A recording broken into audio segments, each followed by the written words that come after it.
Aussi, ai-je initié un vaste programme d'urgence de développement communautaire qui servira de levier pour accélérer la résorption des inégalités socio-économiques et spatiales au sein des villes et territoires.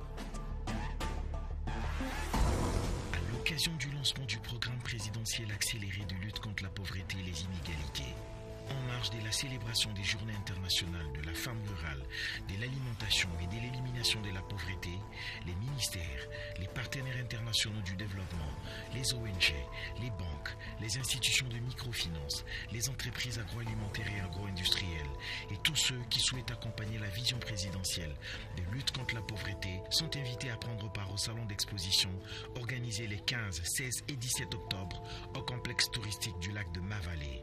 Réservez votre stand au 081 81 34 617. Tout part de là. Une idée, un rêve qui grandit. Le souhait d'un partenaire, d'un accompagnement sur mesure, d'un financement adapté. Pour que de l'intention naisse un projet. Chaque jour, BGFI Banque se mobilise et se transforme pour offrir à ses clients une relation durable. Notre principale ambition, c'est d'être votre partenaire pour l'avenir. BGFI Banque.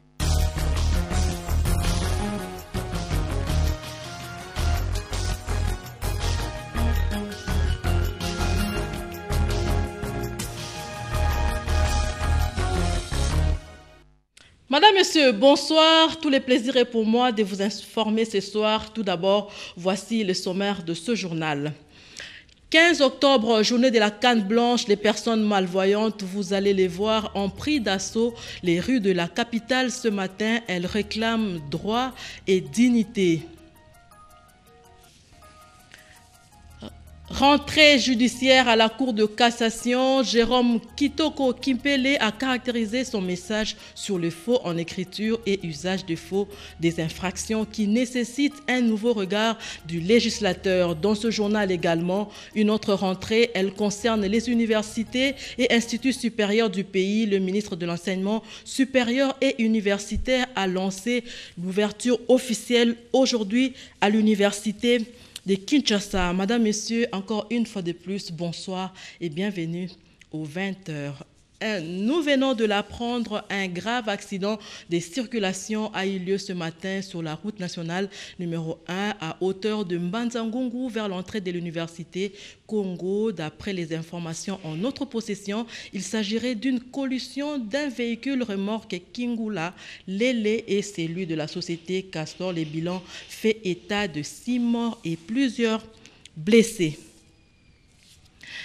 Et puis, sachez que c'est un site où va sortir des terres un centre international de coopération et d'action culturelle. On y trouvera plusieurs bâtiments, notamment le Grand Centre culturel et artistique de l'Afrique centrale et Institut national des arts. Les travaux prendront 30 mois pour un coût élevé de 100 millions de dollars américains. Le président de la République, Félix Antoine Tshisekedi Tshilombo, a posé cet après-midi la première pierre pour la construction de ce grand centre. Nous y reviendrons au cours de ce journal. Et aussitôt, en nouvelle encore, aussitôt après cette cérémonie, le chef de l'État, Félix Antoine Tshilombo Tshisekedi, accompagné de son épouse, est allé réconforter les familles de ses collaborateurs restés sans nouvelles de leurs frères, mari et père depuis la disparition de l'avion qui assurait la logistique présidentielle.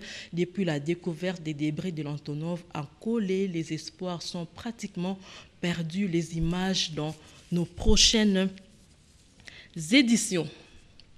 Parlons justice à présent. Faux en écriture et usage de faux, des infractions qui nécessitent un nouveau regard du législateur du point de vue du premier président de la Cour de cassation. C'est ce que l'on retient du discours d'ouverture de la session judiciaire 2019-2020. Sylvestre Ilukamba était là comme représentant personnel du président de la République, Edi Tchala. Tous les 15 octobre, la rentrée judiciaire est intervenue et toujours par une audience solennelle et publique, conformément à l'article 64 alinéa 1er de la loi organique portant organisation, fonctionnement et compétences des juridictions de l'ordre judiciaire. Dans la salle Marcel Liaou du bâtiment de la défunte Cour suprême, empreinte de toute la solennité, le Premier ministre, chef du gouvernement Sylvestre Ilunga Ilunkamba, représentant personnel du chef de l'État Félix Antoine Tshisekedi, a pris place à l'estrade d'honneur. Selon un rite séculaire propre à pareille cérémonie, le bâtonnier national Maître Matadi Wamba a pris premier la parole pour sa plaidoirie. Il commence par s'interroger si le combat contre la corruption devrait s'apparenter à celle livrée contre Ebola. Dans une rhétorique propre aux avocats, le bâtonnier national répond par la négative et propose un cheminement méthodologique de lutte contre la corruption en 3 phases, l'éducation, le traitement et le diagnostic. Maître Matadi Wamba termine par un appel de pied au président de la République. Il faut joindre la guerre militaire à la guerre judiciaire. Dans la mercuriale du procureur général près la Cour de cassation, Flori Kabange Numbi, la volonté de moralisation de la vie politique est perceptible. C'est dans la conclusion que l'on retient sa proposition de voir les actes de motivation des électeurs être érigés en infraction spécifique et insérés dans la prochaine loi électorale. Une mercuriale en 3 chapitres, avec pour thème le fait de corruption en période électorale cas de motivation des électeurs. Avant d'ouvrir les travaux de la Cour de cassation, le président de Seyhan et premier président de la dite Cour, Jérôme Kitoko Kimpele, a prononcé son discours intitulé « Analyse doctrinale et jurisprudentielle des infractions de faux en écriture et usage de faux ». Dans sa conclusion, le premier président de la Cour de cassation en appelle aux législateurs pour la proportionnalité de la peine à appliquer lorsque la victime du faux est un particulier, une collectivité ou l'État lui-même. Des leçons qui tiennent des orientations pour toutes les juridictions de l'ordre judiciaire. Une autre rentrée, c'est celle de l'année académique 2019-2020. Elle a eu lieu en présence du ministre de tutelle, Thomas Loakalo Senjola. La cérémonie a eu lieu dans la salle de promotion Monseigneur Luc Gillon à l'université de Kinshasa, grâce Maoso, Marie Kalong. Ambiance de joie pour l'ouverture de l'année académique 2019-2020 à l'université de Kinshasa. Pour Thomas Loakalo Senjola, ministre de l'enseignement supérieur et universitaire, l'université de Kinshasa constitue le symbole de la liberté nous léguée par nos aïeux. Dans le discours programme du gouvernement devant l'Assemblée nationale en septembre dernier, le professeur Sylvestre Ilunga Ilunkamba, Premier ministre de la République, annonçait pour son 11e pilier, les projets gouvernementaux de faire de l'éducation la clé du changement et le principal ascenseur social.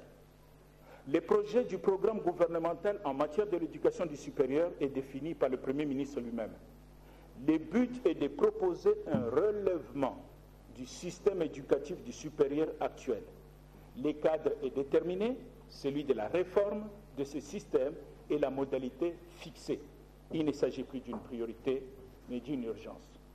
L'année académique 2018-2019 a été rendue possible grâce aux efforts fournis par les comités de gestion afin de garantir la paix, l'harmonie ainsi que la sécurité, a reconnu le recteur de l'UNIKIN, le professeur Daniel Ngomayanzouzi.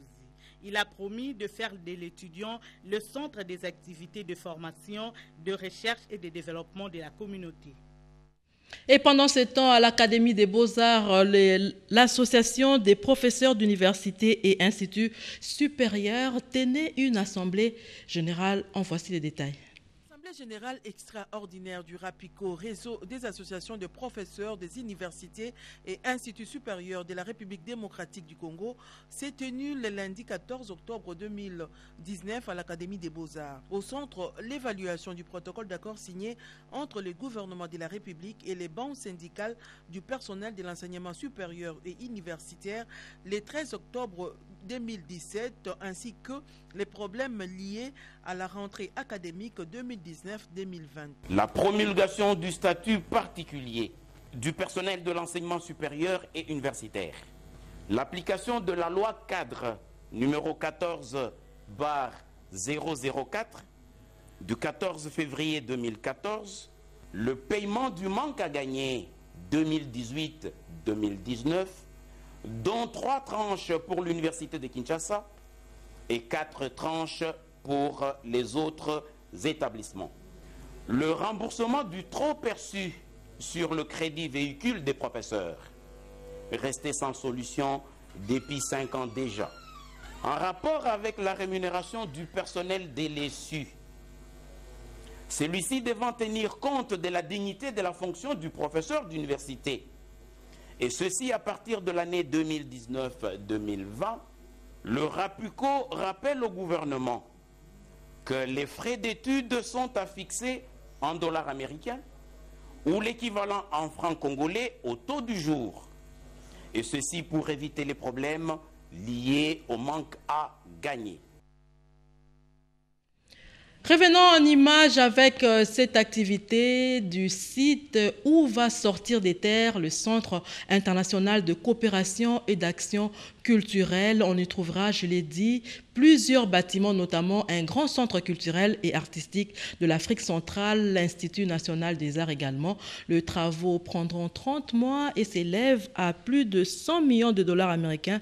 Le président de la République, Félix Antoine Tshisekedi Tshilombo, a fait les déplacements pour poser la première pierre de cet édifice. Reportage. Voici à quoi va ressembler le plus grand centre culturel et artistique d'Afrique centrale qui sortira de terre d'ici quelques mois dans la capitale congolaise, Kinshasa.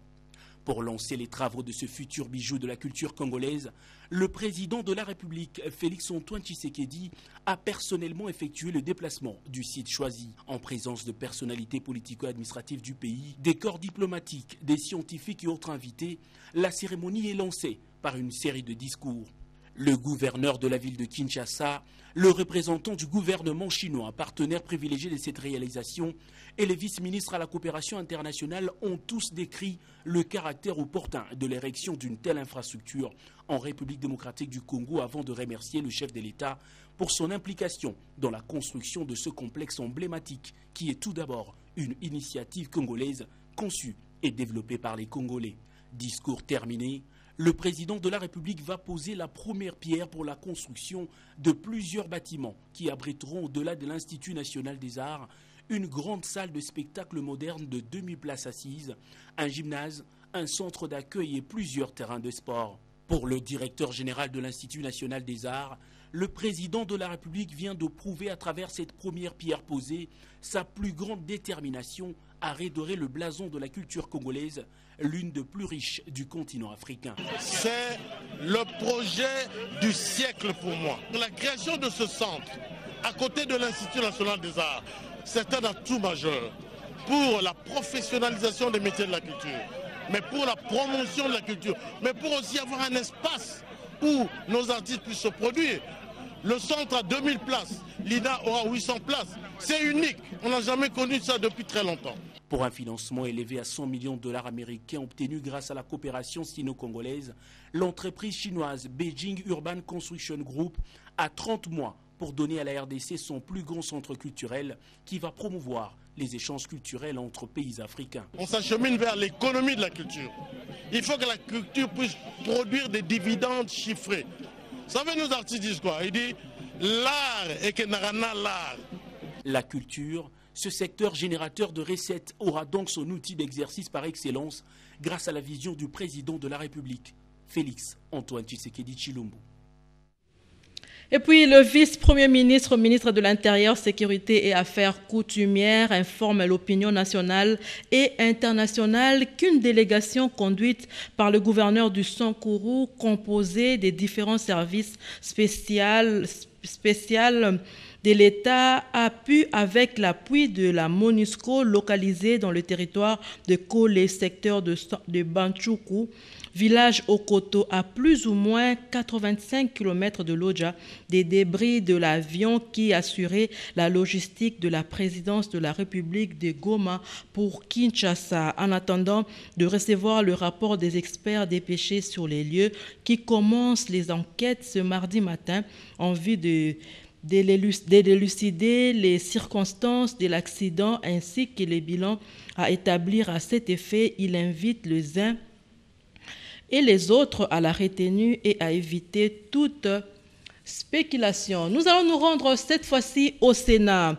S'il vous arrivait de passer dans le couloir du bureau du président du Sénat, Alexis Tambwe-Mwamba, vous allez vous émerveiller de la galerie d'art qui y est érigée, œuvre des finalistes de l'Académie des Beaux-Arts, une initiative personnelle du président Alexis Tambwe-Mwamba. Dada Chaban. L'on se croirait dans une galerie d'art, loin de là. Il s'agit plutôt du couloir du bureau du président du Sénat, Alexis Tambwe-Mwamba, où les murs servent de support pour l'exposition des œuvres d'art des jeunes finalistes de l'Académie des Beaux-Arts. Cette exposition permanente de ces œuvres d'art de ces jeunes artistes, plasticiens et graphistes est une initiative du président du Sénat, Alexis Tambwe-Mwamba, un amateur des œuvres d'art.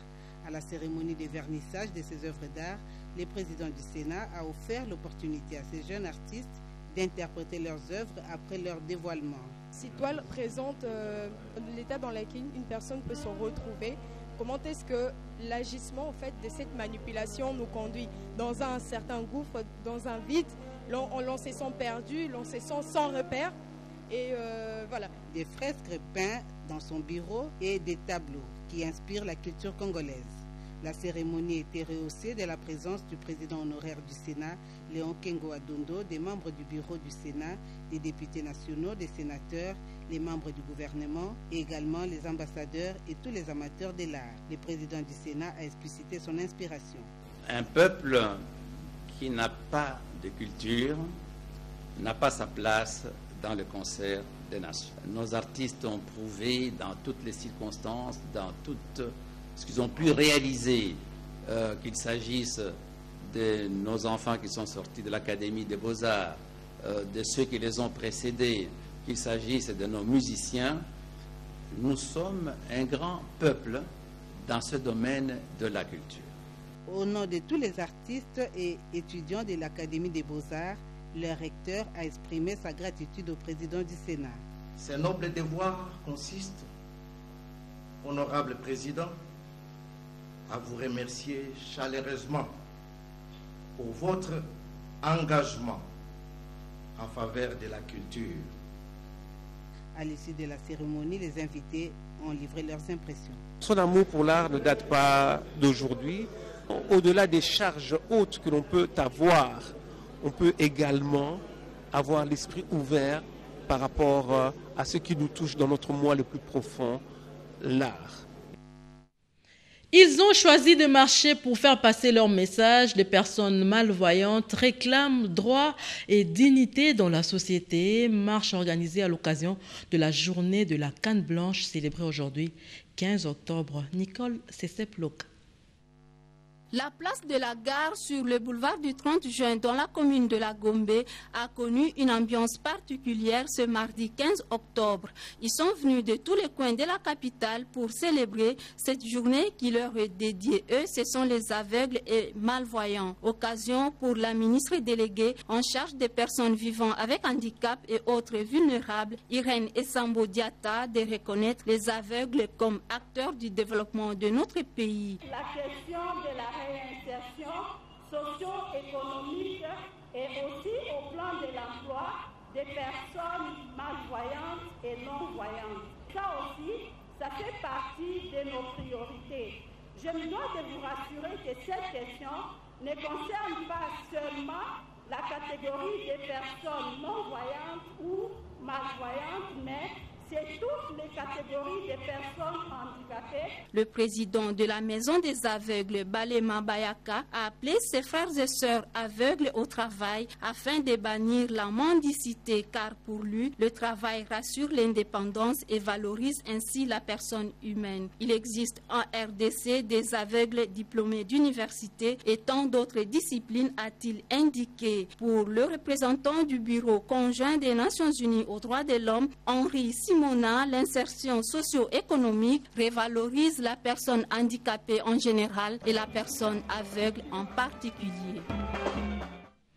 La femme rurale en l'honneur en cette date du 15 octobre où l'humanité célèbre sa journée en République démocratique du Congo. On retiendra comme thème le filles et les femmes congolaises en première ligne, femmes au changement climatique. Béatrice Loméa a saisi l'occasion pour sensibiliser la population à préserver son environnement. Elle est au micro d'Yvette Makontima. La communauté internationale célèbre le 15 octobre de chaque année la Journée internationale de la femme rurale. Pour cette année 2019, la célébration de la Journée internationale de la femme rurale est placée sous le thème international « Les filles et les femmes rurales renforcent la résilience au climat ». Le gouvernement de la République place cette célébration sous le thème national « Les filles et les femmes congolaises vivant en milieu rural en première ligne face au changement climatique ». Le gouvernement de la République démocratique du Congo, particulièrement conscient de la valeur de ce jour mémorable, salue à toutes les femmes rurales de notre pays qui représentent plus de 75% de la population œuvrant dans le secteur agricole en particulier et en général à toutes les femmes, soit plus ou moins 52% de la population congolaise, ainsi qu'à toutes les femmes du monde, afin de leur exprimer toute sa reconnaissance à qualité d'actrice incontournable de développement. En effet, depuis un certain temps, un nouveau vocable a envahi les médias et les espaces de discussion, de conférences et de colloques, c'est celui du changement climatique.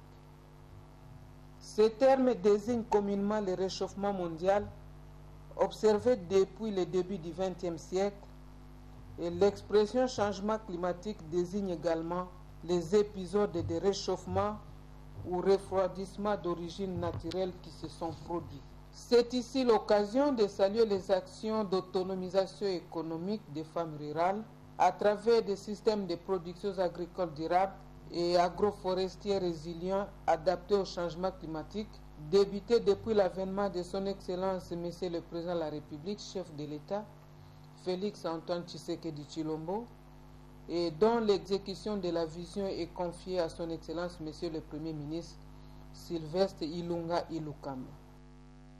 Autant de journées célébrées aujourd'hui 15 octobre. Cette fois-ci, on parle de la journée mondiale du lavage de mains célébrée aujourd'hui 15 octobre. La Fondation Likabo, sous le sponsoring d'Orange RDC, a choisi de sensibiliser la population quinoise sur le lavage des mains qui réduit le risque de contracter certaines maladies. Sandra Nyangitaou nous en parle.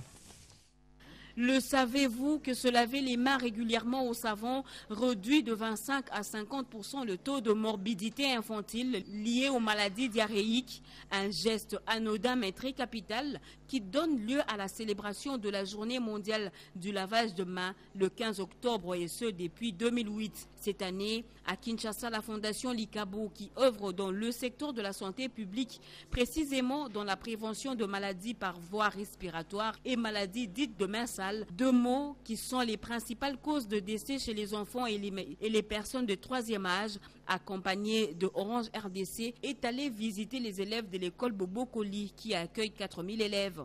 Ces enfants, cible principale de cette journée, ont été sensibilisés sur le lavage de mains régulier au savon. Se laver les mains après avoir été aux toilettes et avant de manger, un moyen le plus efficace et le moins coûteux de prévenir les maladies diarrhéiques. Madame Mimik Liota de la Fondation Likabo lance un appel aux élèves de la RDC en général et de l'école Bobo Koli en particulier pour une appropriation de ce geste. La cible jeune, notre cible majeure et la cible la plus exposée en rapport avec les maladies des voies respiratoires et les maladies des mains sales, chose qui fait que nous avons choisi l'école pour pouvoir partager avec les enfants, sensibiliser les enfants l'importance du lavage des mains.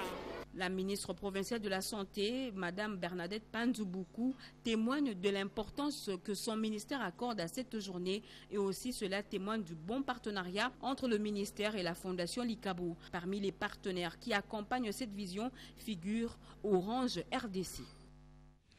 Où en est-on avec l'évolution de travaux du programme de 100 jours d'urgence initié par le président de la République? La question se pose a fait l'objet d'une réunion présidée aujourd'hui par Willy Ngopos, vice-premier ministre des infrastructures, travaux publics et les entreprises commises à cette tâche. Érudis Kitoto. Où en sommes-nous avec les travaux d'urgence lancés dans le cadre du programme de 100 premiers jours du chef de l'État volet infrastructure?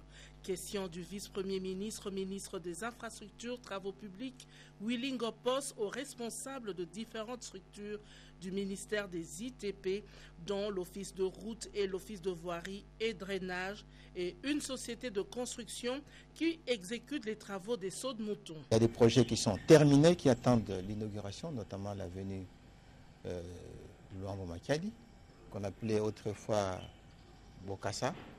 En ce qui concerne les sauts de moutons que tout le monde attend, celui des pompages va être terminé rapidement, je crois qu'à fin octobre, tout au plus première semaine de novembre, et pourra être livré, réceptionné. En ce qui concerne l'Office des routes, nous travaillons sous la voie rapide entre l'échangeur délimité à l'aéroport d'Indjili.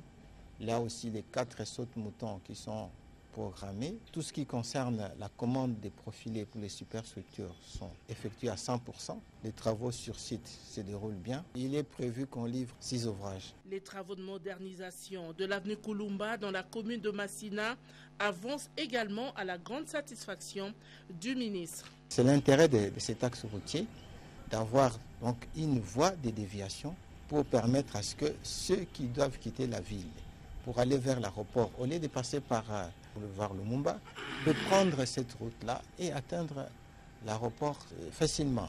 Le plan d'urgence mis en place par le vice-premier ministre, ministre des Infrastructures après les dernières pluies, a été également examiné. Rendons-nous à l'est du pays avec la remise officielle de dons en faveur de sinistrés des incendies qui se sont déclarés à Bukavu dans la province du Sud Kivu. Plus de 1000 familles qui passaient la nuit à la Belle Étoile ont reçu des dons de Madame Olive Lembe-Kabila, présidente de l'ONG Initiative Plus. La cérémonie a eu lieu au stade de la Concorde dans la commune de Kadutu. Anita Luamba est notre envoyée spéciale sur place.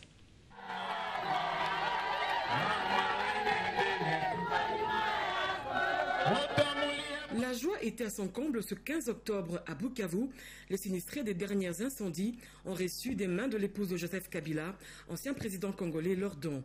Celui-ci est constitué des matelas, des tôles, pagnes et une enveloppe consistante pour couvrir d'autres charges. Initiatrice de cette opération caritative, Marie-Olive Lembe-Kabila a effectué le déplacement du stade de la Concorde dans la commune de Kadutu pour procéder personnellement à cette distribution. Dans son mot, Madame Olive Lembe-Kabila a rappelé à ses compatriotes le sens de son action qui n'est pas politique mais simplement humanitaire, un geste de cœur appuyé par son époux Joseph Kabila Kabange pour redonner le sourire aux sinistrés. Namshukuru particulièrement Baba, mume wangu, Baba Sifa, Baba Laurent. Je remercie mon époux pour l'amour qu'il ne cesse de manifester vis-à-vis des Congolais. Les bénéficiaires qui passaient la nuit à la Belle Étoile sans aucune assistance remercient Maman Olive pour ce geste. Vraiment, je manque de mots pour exprimer les sentiments que je peux dire. La chose qui me rassure beaucoup, c'est cette parole d'amour qu'elle vient de nous donner.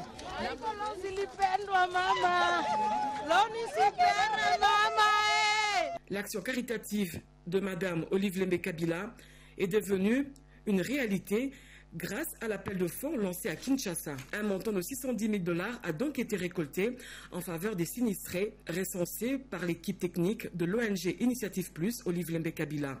993 familles sont concernées par ce geste social dans la province du Sud Kivu. Puisque nous sommes à l'est du pays, revenons sur ce communiqué du vice-premier ministre, ministre de l'Intérieur, Sécurité et Affaires coutumières, qui informe l'opinion nationale et internationale qu'une délégation conduite par le gouverneur du Sankourou, composée des différents services spécialisés de l'État, a pu, avec l'appui de la MONUSCO, localiser dans le territoire de Kolé, secteur de Bakouchou, village Okoto, à plus ou moins 85 km de Lodja, les débris de l'avion camion qui assurait la logistique de la présidence de la République de Goma pour Kinshasa. En attendant de recevoir le rapport des experts dépêchés sous les lieux qui commencent les enquêtes ce mardi matin en vue d'élucider les circonstances de l'accident ainsi que les bilans à établir à cet effet, il invite les uns et les autres à la retenue et éviter toute spéculation. Passons à présent au service national qui lance un appel pour un renforcement financier de sa production.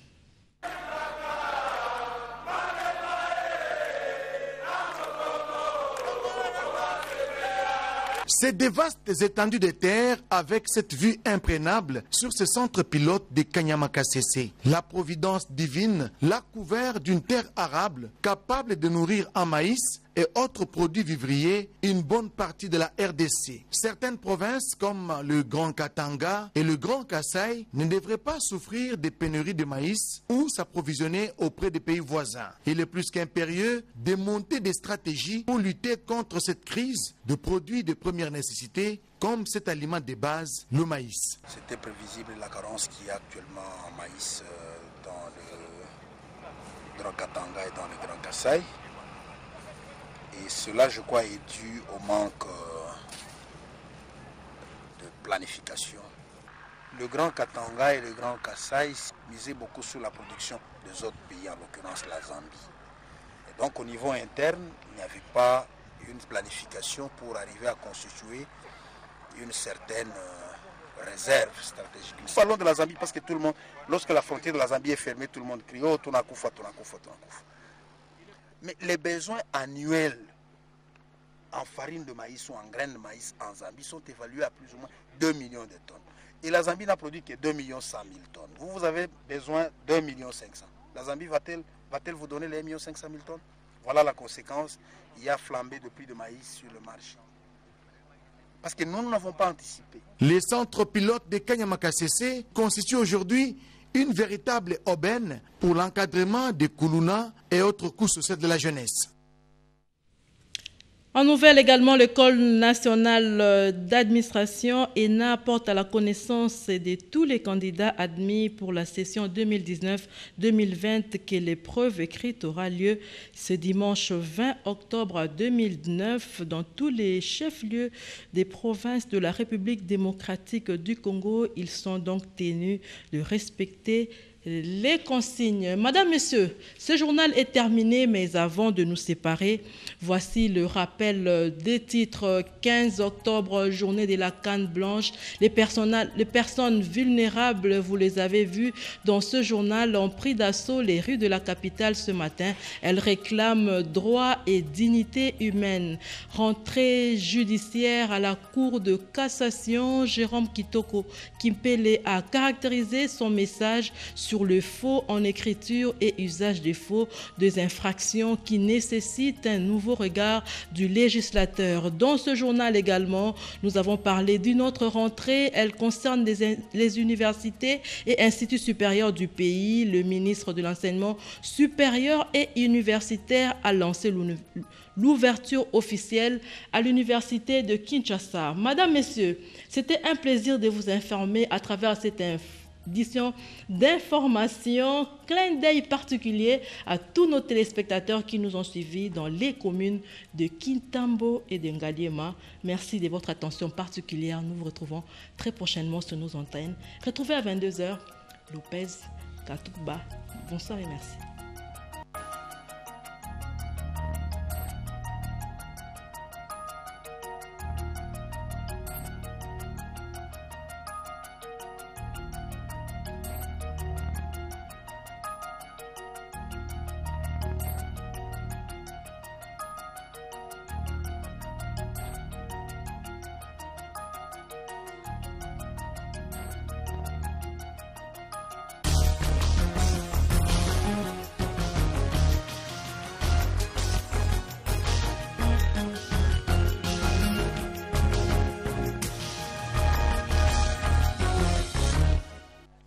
Tout part de là, une idée, un rêve qui grandit. Le souhait d'un partenaire, d'un accompagnement sur mesure, d'un financement adapté. pour que de l'intention naisse un projet. Chaque jour, BGFI Bank se mobilise et se transforme pour offrir à ses clients une relation durable. Notre principale ambition, c'est d'être votre partenaire pour l'avenir. BGFI Bank. Aussi, ai-je initié un vaste programme d'urgence de développement communautaire qui servira de levier pour accélérer la résorption des inégalités socio-économiques et spatiales au sein des villes et territoires. À l'occasion du lancement du programme présidentiel accéléré de lutte contre la pauvreté et les inégalités, en marge de la célébration des Journées internationales de la femme rurale, de l'alimentation et de l'élimination de la pauvreté, les ministères, les partenaires internationaux du développement, les ONG, les banques, les institutions de microfinance, les entreprises agroalimentaires et agro-industrielles et tous ceux qui souhaitent accompagner la vision présidentielle de lutte contre la pauvreté sont invités à prendre part au salon d'exposition organisé les 15, 16 et 17 octobre au complexe touristique du lac de Ma-Vallée. Réservez votre stand au 081 81 34 617.